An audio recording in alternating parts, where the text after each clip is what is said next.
Hello, Global Talk. Dr. Kim's back again, once again. Good to see you. Great to see you. How'd you get here this morning? Was it all right? Oh, I got all wet. Oh, no. Is it still Drizzly morning. Is it still raining hard outside? I wouldn't say hard, but yeah, it rains a Okay, lot. well, hopefully it'll back off. Right. All right, so let's get started. Quiz question then. Quiz for today is this. When something is shocking and causes concern, it can be said to be, number one, customized. Number two, controversial. Okay, one more time, please. When something is shocking and causes concerns, it can be said to be, number one, customized. Number two, controversial. Thank you very much. If you know the answer, put it on our Bundy board or use Kakao Talk or text in on your cell phone, pounder sharp 1045 for 50 or 100 won, depending on the length of your text. We're giving away an iRiver portable Chisor Salgyungi. All right, so today we talk about the president of the Philippines, President Duterte. He visited Beijing last week, and it ended up attracting a whole lot of attention. A lot of controversy indeed. For unexpected reasons. They're saying that Duterte may be cutting off the 70-year-old ties between Washington and Manila, and this is based on a pretty clear comment that he made. Right. Particularly about Obama and the United States, indeed. And, it was kind of like a coming on the way, but a lot of people didn't expect it would go this far. But basically, having cursed Obama with very personal swearing and terrible things he said about the U.S. president. What happened last September was the President Obama actually canceled his summit meeting with Duterte in Laos when they were getting together for East Asian Summit. And last week, as you said, when Duterte visited Beijing, things were made quite clear that Philippines is moving towards Beijing big time. And China showered Philippines with lots of money. They promised like a $15 trillion investment, and then $9 trillion aid. Altogether, it's like a billion. 15 billion investment, 9 billion aid. So that's like 25 billion US dollars coming in.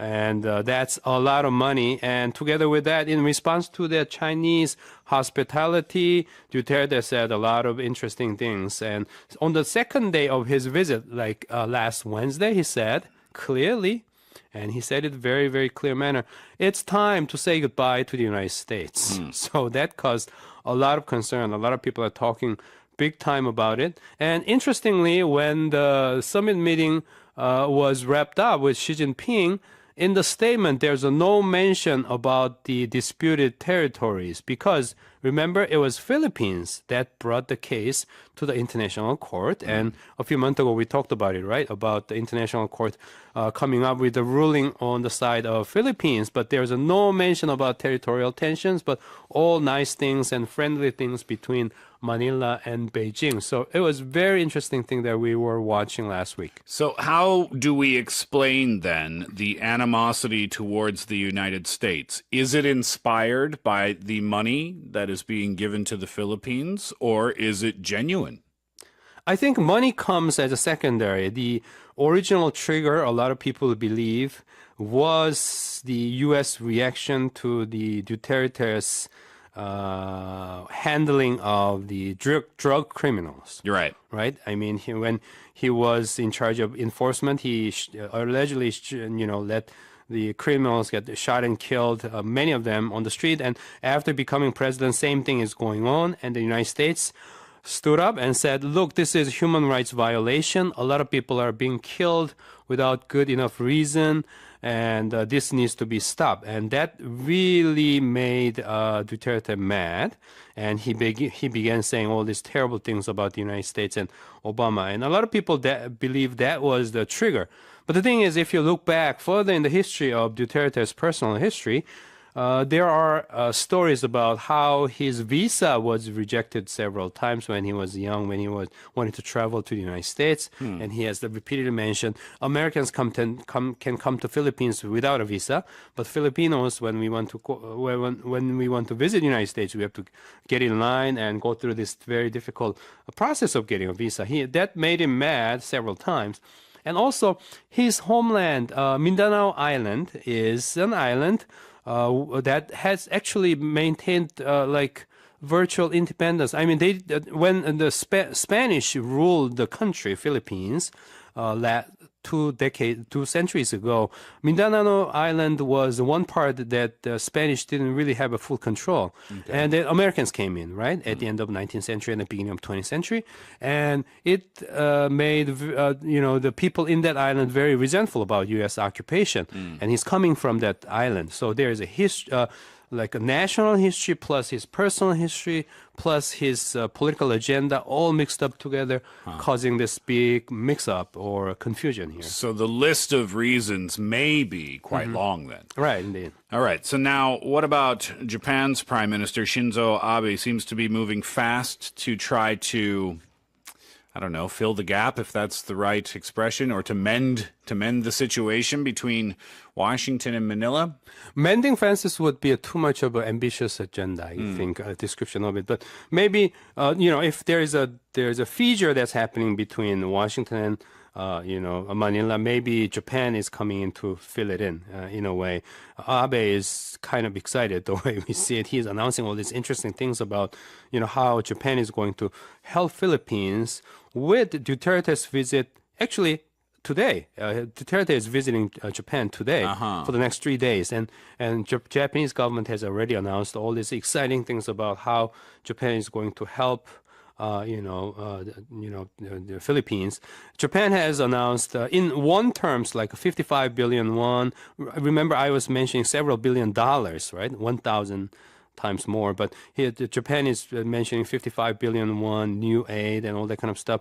The amount is much smaller in comparison with the money coming from Beijing. But Duterte is a happy man. He's getting money from Beijing. He's getting money from Tokyo and all that. But, Abe's agenda is very clear. That he is going to emphasize the need for Philippines to stay with United States and Japan on its side rather than moving to the other side. And for the next 3 days, Abe will be busy persuading Duterte not to do anything quote-unquote stupid, I guess, from this side of the perspective, I guess. So Japan is having quite an excitement about, having their role being emphasized as an important one being played out.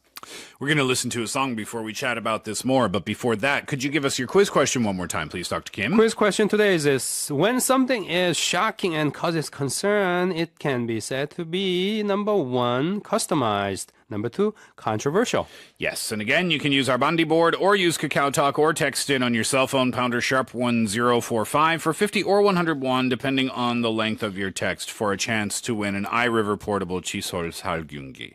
All right, so we've got more coming up with Dr. Kim after the script, The Man Who Can't Be Moved. You are listening to Morning Special live on EBS FM on this Tuesday morning, and today with Dr. Kim in Hello Global Talk, we're talking about the president of the Philippines, Duterte, who was in Beijing recently and made some pretty clear and controversial comments about separating ties with Washington, with the United States, politically speaking. So my next question is, we don't hear this happen very often, if ever. Someone cutting off America. Right. So is this something that is it plausible for the Philippines? Is it possible? Is it a good idea, politically speaking? What are experts saying about that? That's a great question. And a lot of people are asking that question at this moment. And consensus so far seems to be that it's going to be close to impossible, indeed, because the tie the Philippines have maintained with the United States is, as you mentioned, about 7 decades old so far after the nation becomes a free nation.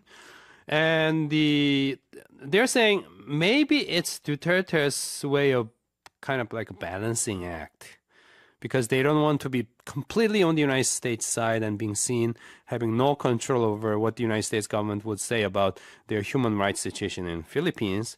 But on the other hand, a lot of people are doubting whether actually Philippines will go all the way to the Beijing, because, I mean, they do have this serious territorial dispute, as we know. And when the push comes to shove, if China all of a sudden turns around and said, well, by the way, we are doing great, we are great friends, but these territory, these are ours. In that case, Philippines will have nowhere to go. Okay. Right, to seek help in Right. that case, and these are the territorial issues that involve a lot of future economic questions and so on. So the calculation at this point is that the Philippines are not going to go all the way to the Beijing side and become Beijing's friend and then the enemy or no friend with the United States. Even though Duterte recently said, I'm going to meet Putin and tell him that there are only 3 countries on earth that oppose the United States. There will be Russia, China, and Philippines. So this guy has a genius ability to get on nerve with the Washington. But they're saying it's all show. It's all kind of like showmanship. You know, when you watch a Hollywood movie or you watch a drama, Right. a political drama, and the parties agree about what is going to be said to the media Right. beforehand. I'm not a political expert at all, but I've often wondered how true that is, or if it's just in the movies or just on TV. That's a great point because we know in the Philippines domestic polls, the support for President Duterte is going up, all the way up, because it makes people kind of not excited. You know what I'm saying? Like Philippines has been always on the United States side. All of a sudden, their president saying all these things against the United States, and it seems to excite a lot of people in Philippines, and the support level is going up. So what is Washington's response to this so far then? Washington is kind of like at a loss all of a sudden. I mean, they knew this was kind of coming, but they probably didn't know this would go this far. So over the weekend, they sent a high-level official, the Daniel Russell, Assistant Secretary of the States. They sent him to Philippines and wanted to check out, what's going on in that country for one. But at the same time, United States is now undertaking their military exercise. It's called the Freedom of Navigation Operation in that South China Sea. United States saying they're not entering any country's territories or waters, but they want to show that the United States is there to keep the order and support the international stability. So they're showing the muscle. At the same time, they're doing their best to find out what is happening in Manila. And at the same time, I'm sure they're talking with Abe administration in Tokyo. Guys, do what you can to stop Philippines going further away, drifting away. So that must be what's happening there. Politics, so interesting, huh? Yep. Interesting, too. I often think of these conversations that are had. What was his name again? Daniel Russell. Daniel Russell being sent to the Philippines. So I can imagine the conversation had after the Philippines said, we don't want to have anything to do with Washington anymore. And they said, Mr. Russell, please go to the Philippines and see what's going on. He's probably thinking, what? I don't... What do we do? They don't want to talk to me. They just said they don't want to talk to me. Right. Yeah, it's all interesting to me. Right. Anyway, let's wrap things up there. Dr. Kim, can we have the answer to your quiz question, please? Answer to the question: when something is shocking and causes concern, it can be said to be. Of course, the answer is number 2, controversial. Controversial. And the iRiver portable Chisos Halgyungi would go to Chos Hungnim, excuse me. Congratulations and enjoy that prize. All right, Dr. Kim, thank you so much. Thank you. You have yourself a good week, and we'll see you next time. See you next time. Bye-bye. Bye.